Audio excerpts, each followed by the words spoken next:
കർത്താവ് നിങ്ങളോടുകൂടെ, അങ്ങേ ആത്മാവോടും കൂടി. ലൂക്കായുടെ വിശുദ്ധ സുവിശേഷത്തിൽ നിന്നുള്ള വായന. കർത്താവേ, അങ്ങേക്ക് മഹത്വം. അധ്യായം 11 47 മുതൽ 54 വരെയുള്ള തിരുവചനങ്ങൾ. അക്കാലത്ത് യേശു അരുളി ചെയ്തു, ഫരിസേയരെ, നിങ്ങൾക്ക് ദുരിതം! എന്തെന്നാൽ നിങ്ങളുടെ പിതാക്കന്മാർ വധിച്ച പ്രവാചകന്മാർക്ക് നിങ്ങൾ കല്ലറകൾ പണിയുന്നു. അങ്ങനെ നിങ്ങളുടെ പിതാക്കന്മാരുടെ പ്രവൃത്തികൾക്ക് നിങ്ങൾ സാക്ഷ്യവും അംഗീകാരവും നൽകുന്നു. എന്തെന്നാൽ അവർ അവരെ കൊന്നു, നിങ്ങളോ അവർക്ക് കല്ലറകൾ പണിയുന്നു. അതുകൊണ്ടാണ് ദൈവത്തിൻ്റെ ജ്ഞാനം ഇങ്ങനെ പറഞ്ഞിരിക്കുന്നത്, ഞാൻ അവരുടെ അടുത്തേക്ക് പ്രവാചകന്മാരെയും അപ്പസ്തോലന്മാരെയും അയക്കും. അവരിൽ ചിലരെ അവർ പീഡിപ്പിക്കുകയും കൊല്ലുകയും ചെയ്യും. ലോകാരംഭം മുതൽ ചൊരിയപ്പെട്ടിട്ടുള്ള സകല പ്രവാചകന്മാരുടെയും രക്തത്തിന്, ആബേൽ മുതൽ ബലിപീഠത്തിനും വിശുദ്ധ സ്ഥലത്തിനും മധ്യേ വെച്ച് കൊല്ലപ്പെട്ട സഖറിയ വരെയുള്ളവരുടെ രക്തത്തിന് ഈ തലമുറ ഉത്തരം പറയേണ്ടി വരും. അതേ, ഞാൻ പറയുന്നു, ഈ തലമുറയോട് അത് ആവശ്യപ്പെടും. നിയമജ്ഞരെ, നിങ്ങൾക്ക് ദുരിതം! നിങ്ങൾ വിജ്ഞാനത്തിൻ്റെ താക്കോൽ കരസ്ഥമാക്കിയിരിക്കുന്നു, നിങ്ങളോ അകത്ത് പ്രവേശിച്ചില്ല. പ്രവേശിക്കാൻ വന്നവരെ തടസ്സപ്പെടുത്തുകയും ചെയ്തു. അവൻ അവിടെ നിന്ന് പോകവേ നിയമജ്ഞരും ഫരിസേയരും കോപാകുലരായി പല കാര്യങ്ങളെയും പറ്റി സംസാരിക്കാൻ അവനെ പ്രേരിപ്പിക്കുകയും അവൻ പറയുന്നതിൽ എന്തെങ്കിലും തെറ്റ് കണ്ടുപിടിക്കാൻ തക്കം നോക്കുകയും ചെയ്തു. കർത്താവിൻ്റെ സുവിശേഷം. ക്രിസ്തുവേ, അങ്ങേക്ക് സ്തുതി. മിശിഹായിൽ ഏറ്റവും സ്നേഹമുള്ളവരെ, ലോകമെമ്പാടും തിരുഹൃദയ സ്നേഹം, തിരുഹൃദയത്തോടുള്ള ഭക്തി പ്രചരിപ്പിക്കാൻ സ്വർഗം തെരഞ്ഞെടുത്ത വിശുദ്ധയാണ് മാർഗ്രറ്റ് മേരി അലക്കോക്ക്.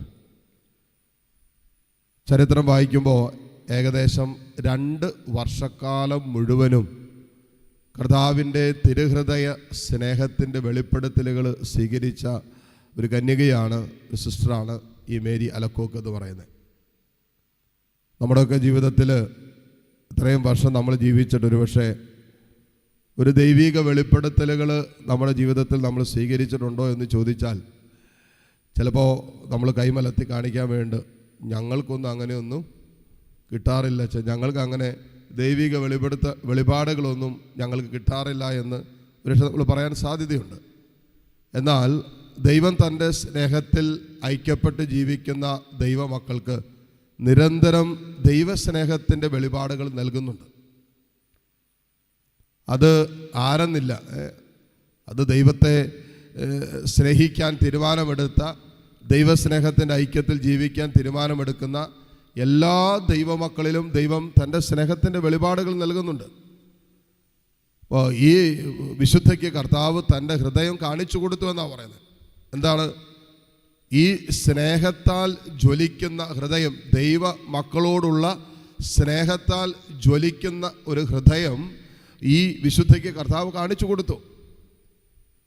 അത് കണ്ടതോടുകൂടിയാണ് ആ സ്നേഹത്തിൽ വല്ലാതെ കണ്ട് ആഴപ്പെടാനും ആ സ്നേഹത്തിന് വേണ്ടി ജീവിക്കാനും ഈ തിരുഹൃദയ സ്നേഹത്തോടുള്ള ഭക്തി പ്രചരിപ്പിക്കാൻ തക്ക വിധത്തിൽ ഈ വിശുദ്ധ കർത്താവ് തിരഞ്ഞെടുത്തത്.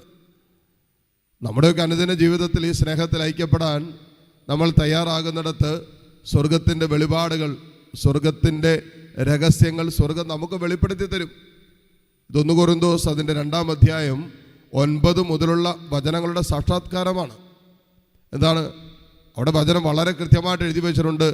ദൈവത്തിൽ നിഗൂഢമായിരിക്കുന്ന ദൈവീക രഹസ്യങ്ങൾ ദൈവം തൻ്റെ ആത്മാവിലൂടെ നമുക്ക് വെളിപ്പെടുത്തി തരുന്നുണ്ട്. അപ്പോൾ ദൈവസ്നേഹത്തിൽ ഒരാത്മാവ് എത്ര കണ്ട് ഐക്യപ്പെടുന്നുവോ, എത്ര കണ്ട് ആ സ്നേഹത്തിൽ ഒരാത്മാവ് തന്നെ വിട്ടുകൊടുക്കാൻ തയ്യാറാകുന്നുവോ, എത്ര കണ്ട് ആ സ്നേഹത്തിൽ മുങ്ങിക്കുളിക്കാൻ ഒരാത്മാവ് തയ്യാറാകുന്നുവോ, അത്ര കണ്ട് സ്വർഗീയ വെളിപാടുകൾ ഒരാത്മാവ് സ്വീകരിക്കാൻ തുടങ്ങും. സ്വർഗത്തിൽ നിഗൂഢമായിരിക്കുന്ന സ്വർഗീയ രഹസ്യങ്ങൾ ഒരാത്മാവിന് ദൈവം വെളിപ്പെടുത്തി കൊടുക്കാൻ തുടങ്ങും. സഭയിൽ അനേകം വിശുദ്ധാത്മാക്കൾ സ്വർഗീയ രഹസ്യങ്ങൾ ഈ വിശുദ്ധാത്മാക്കളിലൂടെ ദൈവം നമുക്ക് വെളിപ്പെടുത്തി തന്നിട്ടുണ്ട്. ഇന്നും സഭയിലെ അതിശക്തമായ ദൈവസ്നേഹത്തിൻ്റെ പഠനങ്ങളെല്ലാം വെളിപാടുകളായി സ്വർഗത്തിൻ്റെ വെളിപാടുകളായി അനേക വിശുദ്ധാത്മാക്കൾ സ്വീകരിച്ചതാണ്. അതുകൊണ്ട് തന്നെ മരണത്തെക്കുറിച്ചും മരണാനന്തര ജീവിതത്തെക്കുറിച്ചും നിത്യജീവിതത്തെക്കുറിച്ചും ദൈവവചനം നമ്മളെ പഠിപ്പിക്കുമ്പോഴും അനേകം വിശുദ്ധാത്മാക്കൾക്ക് മരണാനന്തര ജീവിതത്തെക്കുറിച്ചുള്ള അനുഭവങ്ങൾ പോലും ജീവിച്ചിരുന്നപ്പോൾ കർത്താവ് നൽകിയിട്ടുണ്ട്. സ്വർഗത്തെക്കുറിച്ചുള്ള വെളിപാടുകൾ, സ്വർഗം ദർശിക്കാനുള്ള വെളിപാടുകൾ, ശുദ്ധീകരണ സ്ഥലം ദർശിക്കാനുള്ള വെളിപാടുകൾ, ഇതൊക്കെ ജീവിച്ചിരുന്നപ്പോൾ സ്വർഗം അനേകം വിശുദ്ധർക്ക് നൽകിയിട്ടുണ്ട്. അപ്പോൾ ദൈവസ്നേഹത്തിൽ എത്ര കണ്ട് ഒരു ആത്മാവ് ആഴപ്പെടുന്നുവോ, ആ സ്നേഹത്തിൽ മുങ്ങിക്കുളിക്കാൻ ഒരു ആത്മാവ് തീരുമാനമെടുക്കുമോ, ആ സ്നേഹത്തിൽ തൻ്റെ ജീവിതത്തിൻ്റെ എല്ലാ അനുഭവങ്ങളെയും പൂർണ്ണമായി വിട്ടുകൊടുക്കാൻ തയ്യാറാകുന്ന ഒരാത്മാവിലേക്ക് ഇന്നും ദൈവം തൻ്റെ വെളിപാടുകൾ നൽകുന്നുണ്ടെന്നുള്ളതാണ് സത്യം. അപ്പം അത് അനുഭവിക്കാനും കൂടി നമ്മൾ ആഗ്രഹിക്കണം. ലോകത്തിൻ്റെ പല കാര്യങ്ങൾ അറിയാനും കേൾക്കാനും മനസ്സിലാക്കാനും ചുറ്റുപാട് നടക്കുന്ന വിഷയങ്ങളെക്കുറിച്ച് അധികമായ അറിവ് ലഭിക്കാനൊക്കെ നമ്മൾ എത്ര കണ്ട് സെർച്ച് ചെയ്യുന്നുണ്ട്.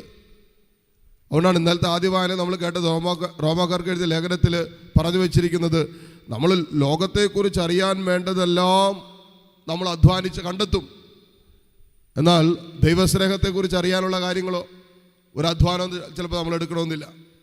ദൈവസ്നേഹത്തിൽ വളരാനും ദൈവസ്നേഹത്തിൽ പൂർണ്ണത പ്രാപിക്കാനും ആ സ്നേഹത്തിൽ ആഴപ്പെടാനും വേണ്ട ഒരു അധ്വാനം, ഒരു അന്വേഷണം ഒരുപക്ഷെ നമ്മുടെ ഭാഗത്തുനിന്ന് ഉണ്ടാകുന്നില്ല എന്നാണ് റോമാക്കാർക്ക് എഴുതിയ ലേഖനം 1-ാം അധ്യായത്തിൻ്റെ പാതി മുതലുള്ള വചനഭാഗങ്ങൾ എഴുതി വച്ചിരിക്കുന്നത്. അപ്പോൾ ദൈവസ്നേഹത്തിൽ എത്ര കണ്ട് ഒരാത്മാവ് ആഴപ്പെടുന്നുവോ അത്ര കണ്ട് ദൈവീക രഹസ്യങ്ങൾ വെളിപ്പെട്ട് കിട്ടാൻ തുടങ്ങും. അതുമാത്രമല്ല, ഈ മരിയ അലക്കോക്കിന് സ്വർഗം വെളിപ്പെടുത്തി കൊടുത്ത ഒരു കാര്യമാണ് ഈ സ്നേഹത്തെ, ഈ തിരുഹൃദയ സ്നേഹത്തെ ഏറ്റവും അധികമായി വേദനിപ്പിക്കുന്ന 2 കാര്യങ്ങളാണ്. ഒന്ന് നമ്മുടെ പാപം, 2 നമ്മുടെ നിസ്സംഗത. ഈ സ്നേഹത്തോടുള്ള ഒരു നിസ്സംഗതയുണ്ടല്ലോ, പൂർണ്ണമായിട്ട് ഒരു ഇൻഡിഫറൻസ് നമ്മൾ കാണിക്കുന്നത്.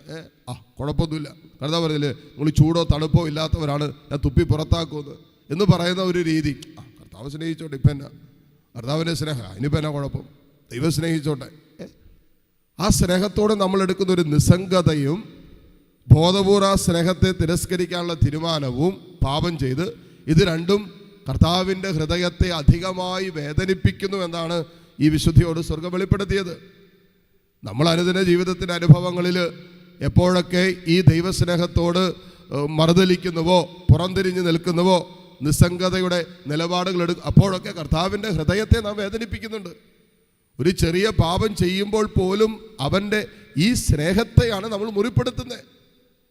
നമ്മളെ സ്നേഹിക്കുന്ന ഒരാൾ നമ്മളെ വേദനിപ്പിക്കുമ്പോൾ, ഏതെങ്കിലുമൊക്കെ രീതിയിൽ നമ്മൾ മുറിപ്പെടുത്തുമ്പോൾ അത് നമുക്ക് അവരോടുള്ള സ്നേഹത്തിലാണ് മുറിവുകൾ ഉണ്ടാകുന്നത്.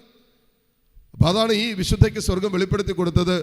നമ്മുടെ പാപം കർത്താവിൻ്റെ ഹൃദയത്തെ വേദനിപ്പിക്കുന്നു, നമ്മുടെ നിസ്സംഗത, ഇൻഡിഫറൻസ്, ഇതൊക്കെ കർത്താവിൻ്റെ സ്നേഹത്തെ മുറിപ്പെടുത്തുന്നുണ്ട്. ഈ സ്നേഹത്തിൽ മുറിവുകൾ നൽകാതെ ഈ സ്നേഹത്തിൽ ആഴപ്പെട്ട് ജീവിക്കുമ്പോൾ സ്വർഗീയ രഹസ്യങ്ങൾ എനിക്കും നിങ്ങൾക്ക് സ്വർഗം വെളിപ്പെടുത്തി തരും. ആ ഒരു അനുഭവം വല്ലാത്തൊരു അനുഭവമാണ്, വല്ലാത്തൊരു ആത്മീയ അനുഭവമാണ്. കർത്താവിൻ്റെ സ്നേഹത്തിൽ ആഴപ്പെട്ട് ഇരിക്കുമ്പോൾ സ്വർഗം തൻ്റെ രഹസ്യങ്ങൾ, സ്വർഗീയ അനുഭവങ്ങൾ നമുക്ക് വെളിപ്പെടുത്തി തരുമ്പോൾ അത് ആത്മാവിൽ അനുഭവിക്കുമ്പോൾ അത് വല്ലാത്തൊരു അനുഭവമാണ്. അതുകൊണ്ട് ഇത് നമുക്കെല്ലാവരുടെയും അനുഭവമാണ് എന്നുള്ളതാണ് ഇന്നത്തെ വിശുദ്ധ നമ്മളെ പഠിപ്പിക്കുന്നത്. ഈ അനുഭവത്തിന് വേണ്ടി കൂടിയും നമുക്ക് ദാഹിക്കുകയും പ്രാർത്ഥിക്കുകയും ചെയ്യാം. വിശുദ്ധ കുർബാന സ്വീകരിക്കുമ്പോൾ കർത്താവേ, നിൻ്റെ സ്നേഹത്തിൻ്റെ ആ ആഴവും നീളവും വീതിയും ഉയരമൊക്കെ എനിക്കും അനുഭവിക്കുവാൻ എന്നെയും സഹായിക്കണമേ എന്ന് ഈ ബലിയിലൂടെ നമുക്ക് പ്രാർത്ഥിക്കുകയും യാചിക്കുകയും ചെയ്യാം. ആമേൻ.